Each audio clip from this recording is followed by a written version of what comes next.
Welcome dear rockers, कैसे हो आप सभी। तो आज हम लेकर आ गए आपके लिए प्रिंसेस आवर्स नाम की ये कहानी। तो कहानी की शुरुआत होती है भूटान नाम की कंट्री से। जेम्स नाम का क्राउन प्रिंस एक बड़ी सी गाड़ी से एक बड़े से पैलेस में आता है, जहाँ ढेर सारे नौकर चाकर उसका वेलकम करने के लिए लाइन में खड़े होते हैं। वो बताते हैं कि किंग थाडा और क्वीन रिचल के साथ साथ आपकी ग्रैंड माँ क्वीन मदर भी आपके ऑफिस में आपका इंतजार कर रही है। जब जेम्स उनके पास आता है तो वो बताते हैं कि क्राउन प्रिंस यानी तुम्हारे दादाजी ने अपने एक क्लोज फ्रेंड से वादा किया था, जिसके अकॉर्डिंग तुम्हें तुम्हारे दादाजी के क्लोज फ्रेंड की पोती से शादी करनी पड़ेगी। इस पे जेम्स कहता है कि जब आप लोगों ने पहले से सब डिसाइड करके रखा हुआ है तो मुझे पूछने की क्या जरूरत, कहकर वो चला जाता है। और एक फ्लैशबैक से हमें पता चलता है कि अपनी कंट्री में वापस लौटने से पहले जेम्स ने अपनी लॉन्ग टाइम गर्लफ्रेंड मिनी को शादी के लिए प्रपोज किया था। तो मिनी ने ये कहते हुए उसका प्रपोजल ठुकरा दिया था कि नो डाउट मैं तुमसे बहुत प्यार करती हूँ, पर देखो अभी हम 20 साल के भी नहीं हुए हैं, ऊपर से मेरे कुछ सपने हैं जिसे मैं शादी से पहले पूरा करना चाहती हूँ। ओलंपिक बहुत ही जल्दी शुरू होने वाला है और मैं एक ग्रेट आर्चर बनना चाहती हूँ। इसीलिए दोस्तों जेम्स काफी परेशान था कि अब मैं ये सब कैसे मैनेज करूंगा। वहीं उसकी परेशानी को उसके डैड समझ रहे होते हैं, मगर वो अपने स्टाफ से कहते हैं कि मेरे पास अब बहुत ही कम टाइम बचा हुआ है, मैं मरने से पहले अपने बेटे की शादी होते हुए जरूर देखना चाहता हूँ। साथ ही मैं ये भी चाहता हूँ कि मेरा बेटा ये रियलाइज करे कि एक किंग को अपनी सारी फीलिंग साइड में रखकर अपनी रिस्पॉन्सिबिलिटी पर ज्यादा ध्यान देना चाहिए। इसके बाद हमें पता चलता है कि भूटान में थाडा से पहले उसके बड़े भाई थारिट किंग हुआ करते थे, जिनकी कार एक्सीडेंट में मौत हो गई। पर उस वक्त थारिट का बेटा नखुन काफी छोटा था, इसलिए उस समय उसे किंग ना बनाकर थारिट के छोटे भाई यानी कि थाडा को किंग बना दिया गया। फिर हम जैस्मिन नाम की एक नॉर्मल सी लड़की को थाईलैंड में देखते हैं, जो कि फर्स्ट ईयर कॉलेज स्टूडेंट है। वो एकदम मस्त मौला टाइप की इंसान है, जिसे फ्रीडम से बहुत प्यार है और उससे कोई फोर्सफुली अपना काम नहीं करवा सकता, ऐसी है वो। जैस्मिन का सपना है कि एक बहुत बड़ी कार्टून आर्टिस्ट बनने का, जिससे पूरी दुनिया में उसका नाम हो। जैस्मिन के डैड एक छोटा सा मसाज शॉप चलाते हैं, बहुत ही दयालु किस्म का इंसान है वो। इसी वजह से वो कभी अमीर नहीं बन पाए, क्योंकि जब भी कोई दर्द के मारे उनके पास आता तो वो उसे फ्री सर्विस दे देते। वहीं जैस्मिन की मॉम भी काफी दयालु है, पर वो इतनी भी दयालु नहीं है कि अपने हस्बैंड को फ्री में काम करने दे, इसलिए इन दोनों के बीच हमेशा कहासुनी होती रहती। पर फिर भी ये दोनों एक दूसरे से प्यार बहुत ज्यादा करते हैं। इसके अलावा जैस्मिन का एक खानून नाम का भाई भी है, जो कि अचानक जैस्मिन की बनाई हुई ड्राइंग उसके हाथ से छीन कर लेकर जाता है अपने पेरेंट्स के पास और कहता है कि देखिए ये फिर से एक आदमी की ड्राइंग बना रही है। अब इस पे उसके पेरेंट्स भी जैस्मिन की टांग खींचते हैं कि एक बात बताओ, तुम जो ये बना रही हो प्रिंस, कभी इसका फेस भी बना पाओगी या नहीं? तुम जब भी बनाती हो तो प्रिंस का बैक साइड ही बनाती हो, कभी फ्रंट साइड भी बनाकर दिखा दो। दोस्तों इसके बाद ये पूरी फैमिली साथ में बैठकर न्यूज देखते हैं। तो न्यूज में भी प्रिंस जेम्स की वापसी के बारे में ही बताया जा रहा होता है कि प्रिंस जेम्स इंग्लैंड से पढ़ाई करके वापस आए हुए हैं और वो अपने कॉलेज की पढ़ाई यहीं भूटान में ही कंप्लीट करेंगे। साथ ही उनका रॉयल वेडिंग सेरेमनी भी होगा। लड़कियों के बीच में उनका पहले से क्रेज है और अब देखना ये होगा कि उनकी क्वीन कौन से खुश नसीब होगी। जिस पे जैस्मिन के डैड कहते हैं कि अरे हम भूटान तो होते ही हैं हैंडसम, अब मुझे देख लो, मैं भी तो एक भूटानी हूँ, पर यहाँ थाईलैंड में आकर बस गया हूँ। अच्छा तुम लोगों को पता है क्या, मेरे डैड एक्स किंग के रॉयल गार्ड हुआ करते थे, उनकी किंग के साथ बहुत ही गहरी दोस्ती भी थी। पर दोस्तों जैस्मिन और उसकी माँ और उसका भाई पापा की बातों पर जरा भी यकीन नहीं करते कि ऐसा सच में हुआ भी था। उन्हें लगता है कि डैड का तो हमेशा का है, ऐसे कुछ भी फेंकते रहते हैं। अगर दादाजी रॉयल गार्ड होते तो आज हमारी हालत ऐसी थोड़ी होती, हम बहुत ज्यादा अमीर होते। पर दोस्तों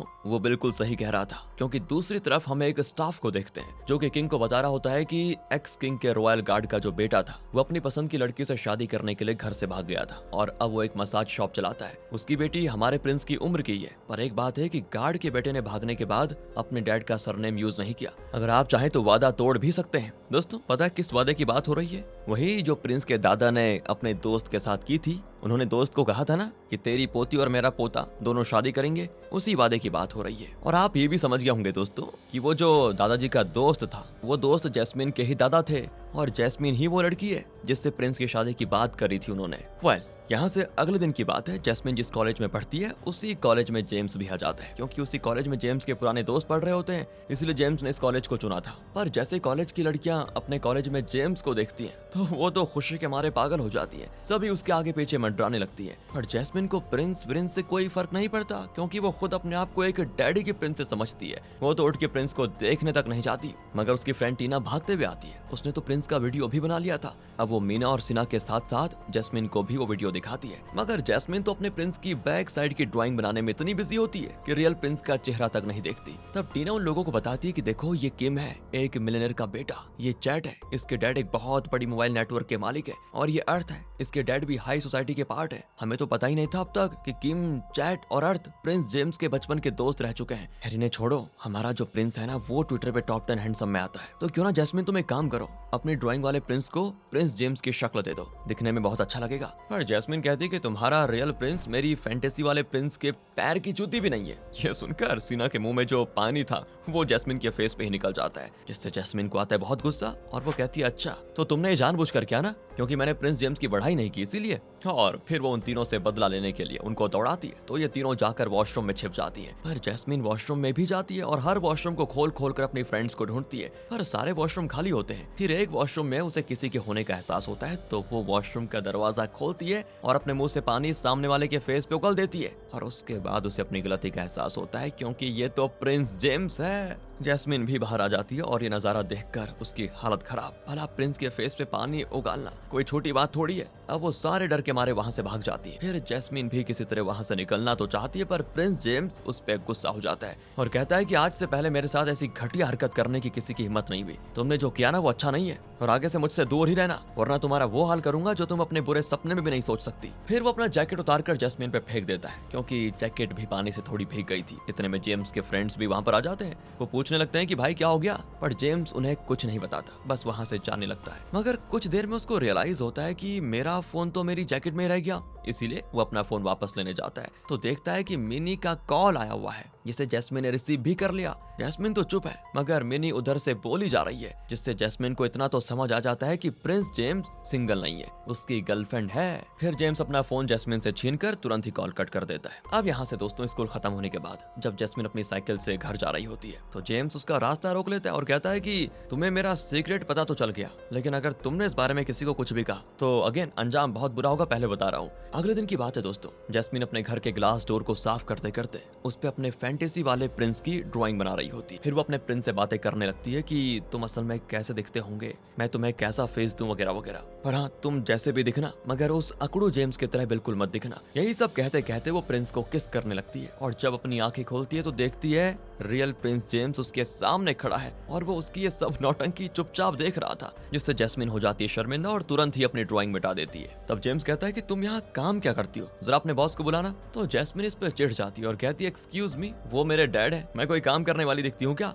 ये जाने के बाद जेम्स चुपचाप चला जाता है। दरअसल जेम्स यहाँ पर अपने एक्स रॉयल गार्ड की फैमिली से ही मिलने आया था, मगर जैस्मिन को यहाँ देखकर उसका मूड अपसेट हो गया था, इसीलिए वो जैस्मिन की फैमिली से मिले बिना ही चला जाता है। फिर जैसे जेम्स की शादी वादी की बात जेम्स की आंटी तक पहुँचती है, तो वो अपने बेटे नखून से कहती है कि हमें भी बुटीन जाना होगा, इतनी हड़बड़ी में ये लोग जेम्स की शादी करवा रहे हैं, जरूर इसके पीछे कोई राज होगा। दूसरी ओर क्वीन मदर अपने स्टाफ से पूछती कि मैंने तुम्हें एक्स गार्ड की फैमिली के पास भेजा था ना, वहाँ कैसा एक्सपीरियंस रहा तुम्हारा। ये सुनकर स्टाफ फ्लैशबैक में चला जाता है, जहाँ जैस्मिन के डैड बड़े अच्छे तरीके से उसका इलाज कर रहे होते हैं, मगर उसकी मॉम आकर उसके डैड से झमेला करने लगती है कि तुमने इस महीने का रेंट भी नहीं पे किया, बताओ अगर इसी तरह फ्री सर्विस देते रहोगे और अपने कस्टमर से पैसे नहीं मांगोगे तो वो दिन दूर नहीं जब हमें रोड पर आना पड़ जाएगा। खैर दोस्तों, ये दोनों मियाँ बीवी झगड़ते झगड़ते दूसरे रूम में चले जाते हैं। वहीं जैस्मिन रॉयल स्टाफ के लिए चाय लेकर आती है। हालांकि उसको पता नहीं था कि ये रॉयल स्टाफ है, वो तो उनको रेगुलर कस्टमर ही समझ रही होती है। पर फिर वो अपने असली रूप में आते हैं, वो वापस से अपना सूट बूट पहन लेते हैं और जैस्मिन के पेरेंट्स को एक नेकलेस दिखाते हुए सारी बातें बताते हैं कि जब एक्स किंग ने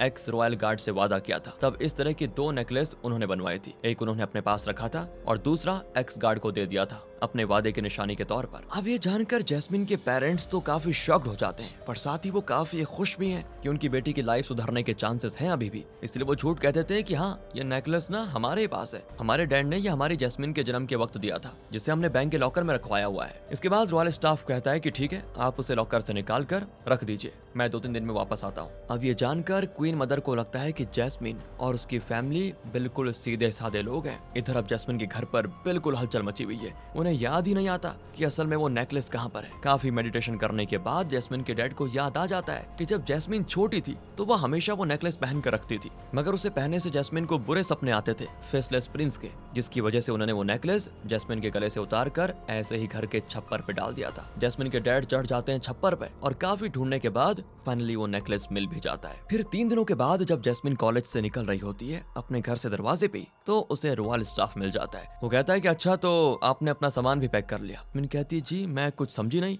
तब जैस्मिन के पेरेंट्स आते हैं और वो स्टाफ से कहते हैं जी अभी हमने इसे वो सब नहीं बताया है। स्टाफ कहता है कि कोई बात नहीं, अब मैं खुद ये सारी बात इनको बता दूंगा। तो दोस्तों वो खुद को सही से इंट्रोड्यूस करता है कि मैं royal house hold of butane का प्रिंसिपल सेक्रेटरी हूँ और आप हैं प्रिंस जेम्स की मंगेतर, जिससे जल्द ही जेम्स की शादी होने वाली है। और ये सुनते ही जैस्मिन के पैरों तले जमीन अलग। वो वापस अपने घर के अंदर आ जाती है और अपने पेरेंट्स पे गुस्सा करती है कि क्या है ये, आपने मुझे इस बारे में पहले क्यों नहीं बताया कुछ, भला मैं इतनी कम उम्र के लड़के से शादी कैसे कर सकती हूँ, वो भी ऐसे इंसान से जिसे मैं सही से जानती तक नहीं, ऊपर से प्रिंस जेम्स की तो गर्लफ्रेंड भी है। ये कहते कहते जैस्मिन बीच में ही रुक जाती है क्योंकि उसे जेम्स की धमकी याद आ गई थी। अब वो रीजन तो नहीं बता पाती शादी से इनकार करने का और कमरे में चली जाती है, खूब रोती भी है। लेकिन वहीं जब जैस्मिन के भाई खनोन को इन सब के बारे में पता चलता है तो वो खुश हो जाता है। अगले दिन की बात है दोस्तों, जैस्मिन बिना वो नेकलेस पहने ही कॉलेज के लिए निकल रही होती है, मगर वो छिप कर अपने पेरेंट्स की लड़ाई देख लेती है। दरअसल घर का नोटिस आ गया था लैंडलॉर्ड की तरफ से, इसीलिए मॉम काफी गुस्से में होती है कि हमें इस घर से निकाल दिया जाएगा, कहाँ जाएंगे हम, और मैंने इतनी बार कहा है तुम्हें कि ढंग से काम कर लो, मगर तुम बस हमेशा दया दिखाते रहोगे और फ्री में काम करते रहोगे, कहाँ से आएंगे पैसे। ये सब कुछ देखकर जैस्मिन सोचती है कि अगर मैं प्रिंस से शादी कर लूंगी तो मेरे घर की फाइनेंशियल प्रॉब्लम सॉल्व हो जाएंगी। इसी वजह से वो रॉयल नेकलेस पहनकर कॉलेज चली जाती है। कॉलेज में प्रिंस जेम्स को देखते ही जैस्मिन की फ्रेंड तो बहुत अजीब बर्ताव करने लगती है। सभी को लग रहा होता है कि प्रिंस उन्हें देख रहा है, मगर जैस्मिन चुपचाप वहां से निकल जाती है क्योंकि वो जेम्स को फेस नहीं करना चाह रही थी। पर जेम्स सामने से उसके पास आता है और कहता है, अच्छा तो अब तुम्हें भी सब कुछ पता चल चुका है, इसीलिए तुमने ये नेकलेस पहना हुआ है। इसके बाद तो जैस्मिन अपनी इमेजिनेशन की दुनिया में खो जाती है। उसे लगता है कि जेम्स कह रहा है कि तुम्हारी दुख भरी लाइफ का एंड होता है, अब से मैं तुम्हारी केयर करूंगा, मैं तुम्हें अपने पलकों पर बैठा के रखूंगा और जेम्स मुझे किस करने के लिए आगे बढ़ रहा है, ये क्या हो रहा है। मगर दोस्तों रियलिटी में ऐसा कुछ भी नहीं है, ये अभी तक की उसकी इमेजिनेशन थी। तब जेम्स उसे होश में आने को कहकर वहां से निकल जाता है। फिर दोस्तों आगे हम जैस्मिन के घर पे लैंडलॉर्ड को देखते हैं, जो कि वैसे तो जैस्मिन के डैड के पुराने फ्रेंड्स थे, इसीलिए जैस्मिन के डैड ने उनसे काफी सारे पैसे भी उधार ले रखे थे, ऊपर से घर का भाड़ा अलग, इसीलिए वो घर पे आकर जैस्मिन के डैड के साथ मारपीट करने लगते हैं। और जब उनकी नजर जैस्मिन पे पड़ती है तो वो उल्टा पुल्टा कहने लग जाता है कि अगर मेरे पैसे नहीं चुका सकता तो कोई बात नहीं, अपनी खूबसूरत सी बेटी को मेरे पास भेज दे। जैस्मिन के डैड को आ जाता है गुस्सा कि ये कैसी बहकी बहकी बातें कर रहा है, और वो भी उसके साथ मारपीट करने पर उतर आते हैं। मगर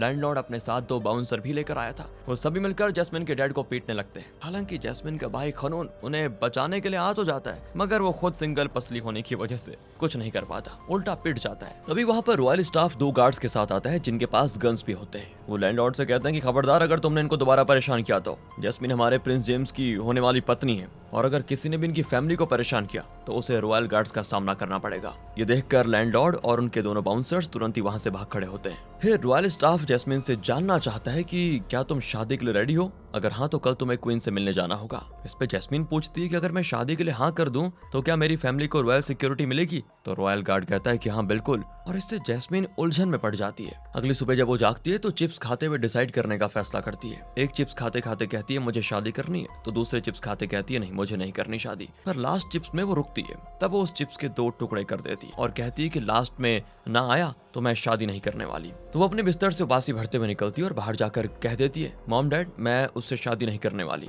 फिर जब वो ध्यान से देखती है तब उसे पता चलता है कि घर के बाहर तो मीडिया वालों ने भीड़ जमा रखी है और मेरे पेरेंट्स मीडिया वालों को बाहर निकालने की कोशिश कर रहे थे। अगर मैंने तो खुद सामने आकर कह दिया कि मुझे शादी नहीं करनी है, कहीं ये सब रिकॉर्ड तो नहीं हो गया। घर के अंदर जाकर वो फिर से रो जाती है। तभी उसका भाई आता है और वो टीवी ऑन करता है। न्यूज में जैस्मिन की खबर चल रही होती है कि इसी लड़की से प्रिंस जेम्स की शादी होने वाली है, और ये देखकर जैस्मिन को और रोना आता है क्योंकि वो फोटो में काफी अगली दिखती है। दूसरी ओर ये न्यूज जेम्स की गर्लफ्रेंड मिनी भी देख लेती है और यहाँ जैस्मिन अब अपना मुंह ढक के कॉलेज जाती है क्योंकि कॉलेज के बाहर भी मीडिया वाले होते हैं। पर वो गलती से जाकर एक रिपोर्टर से टकरा जाती है। फिर वो किसी तरह उनसे अपनी जान छुड़ाकर अंदर जाती है। अंदर तो जैस्मिन की फ्रेंड्स का बुरा हाल होता है रो रो के। दरअसल अब उनको जैस्मिन से बड़ी जलन हो रही है, साथ ही उन्हें इस बात का बुरा भी लग रहा है कि बताओ यार, हमारी फ्रेंड होकर भी उसने हमें सच्चाई नहीं बताई। हमें तो न्यूज से पता चल रहा है कि हमारी दोस्त की शादी प्रिंस जेम्स से होने वाली है। इसलिए जब जैस्मिन रिपोर्टर से बचने के लिए अपनी फ्रेंड से हेल्प मांगती है तो वो जैस्मिन से बात ही नहीं करते। तब जैस्मिन वहां से भागती है और जाकर एक लड़के के कोट में छिप जाती है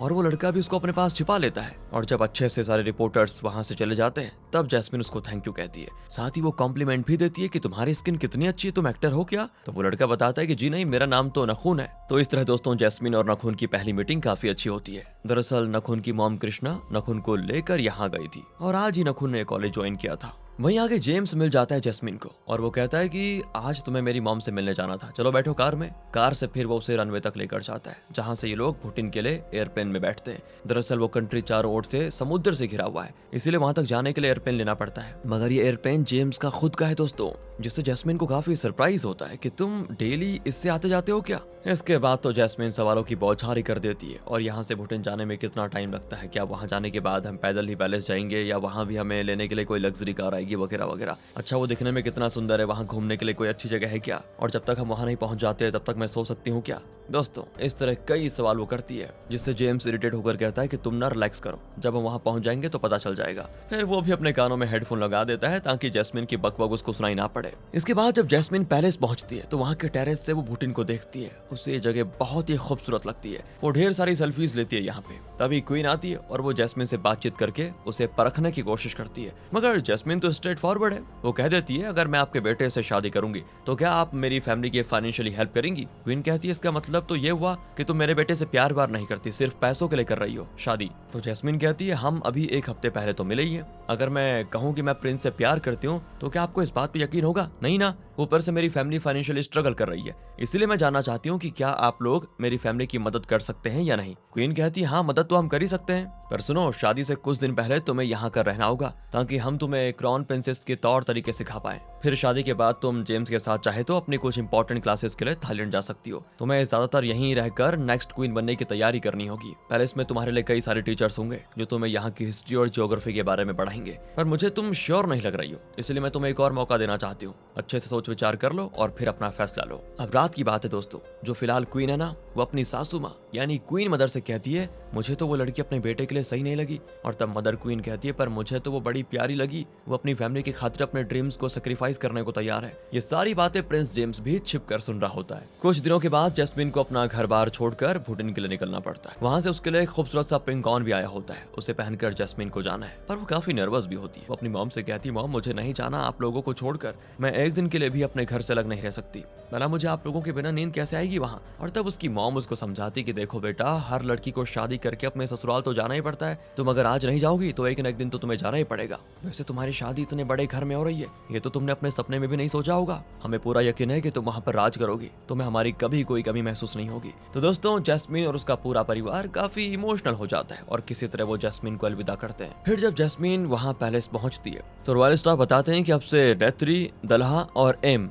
ये तीनों हर वक्त आपके साथ रहेंगी आपकी देखभाल करने के लिए। फिर ये तीनों जैस्मिन को उसके रूम तक लेकर जाती है जो कि बड़ा ही खूबसूरत होता है। जब तक जैस्मिन की जेम्स से शादी नहीं हो जाती तब तक उसे इसी रूम में रहना होगा। फिर शादी के बाद वो जेम्स के रूम में शिफ्ट हो जाएगी जो कि पैलेस के वेस्ट विंग में है। इसके बाद जैस्मिन की तीनों केयरटेकर ये कहकर चली जाती है कि आप थोड़ा देर रेस्ट कर लीजिए। पर जब वो कुछ देर के बाद वापस जैस्मिन के रूम में आती तो जैस्मिन वहाँ होती ही नहीं, जिससे तीनों घबरा जाती हैं कि कहाँ गई, और वो जाकर क्वीन को बताती हैं कि प्रिंसेस अपने कमरे में नहीं है। तो क्वीन उसको सही से सब जगह देखने को कहती है और यहाँ हम देखते हैं दोस्तों जैस्मिन तो मस्त गार्डन में ड्राइंग बना रही है। तभी उसकी नजर पड़ती है एक ओल्ड लेडी पे, तो वो जाकर उनसे गप्पे लड़ाने लगती है कि बताओ दीदी आप जैसी बूढ़ी औरतों पे इन्होंने इतने बड़े गार्डन की देखभाल करने का जिम्मा सौंप के रखा हुआ है, मैं अभी इनसे बात करती हूँ। तो वो ग्रैंडमा कहती नहीं बेटा मुझे काम पसंद है, अगर मैं खाली बैठी रहूंगी तो कल की जगह आज ही मर जाऊंगी। फिर दोनों काफी सारी बातें करती हैं। आखिर में ग्रैंडमा कहती है मुझे पता है तुम अपना घर बार छोड़कर यहाँ आई हो, पर तुम्हें चिंता करने की जरूरत नहीं है। जब भी तुम्हें लगे ना कि मुझे किसी से कुछ बात करनी है,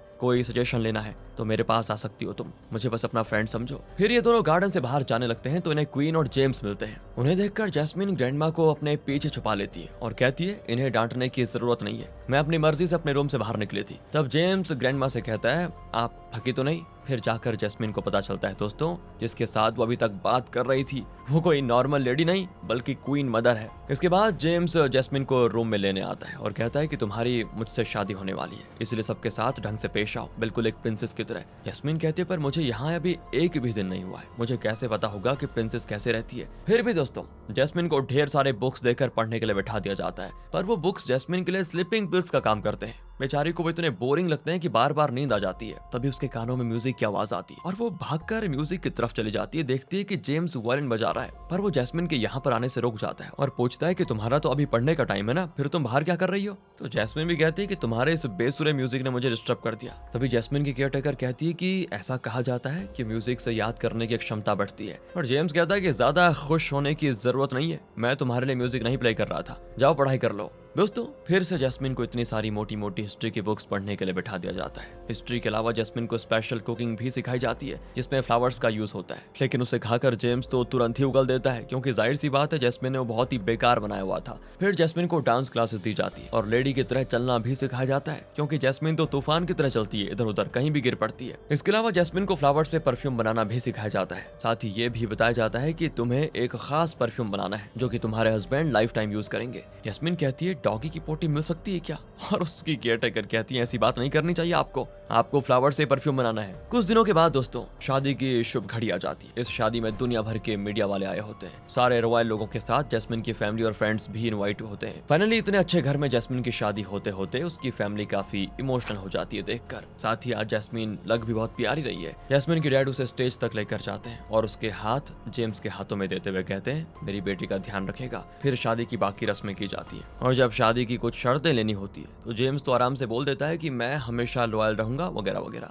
मगर जब जैस्मिन की बारी आती है ना तो वो बार बार भूल रही होती है कि उसको बोलना क्या है, पर उसने इसका इंतजाम पहले ही करके रखा हुआ था। उसने वो जो भी बोलना था वो सारी चीजें अपनी हथेली पे लिख के रखी हुई थी। उसी को बीच बीच में देखकर वो पूरी शर्त कंप्लीट करती है और इसी के साथ इनकी शादी हो जाती है। और शादी का ये प्रोग्राम जेम्स की गर्लफ्रेंड मिनी अपने टीवी पे देखकर हो जाती है उदास। और इसी के साथ ये पहला पार्ट खत्म होता है सीरीज का। अगला पार्ट आपका इंतजार कर रहा है दोस्तों। आप बताइए ये वाला पार्ट कैसा लगा आपको, आगे क्या इंटरेस्टिंग होने वाला इनकी लाइफ में देखना तो बनता है। मिलते हैं आपसे अगली वीडियो में, ध्यान रखिए अपना। Thanks for watching.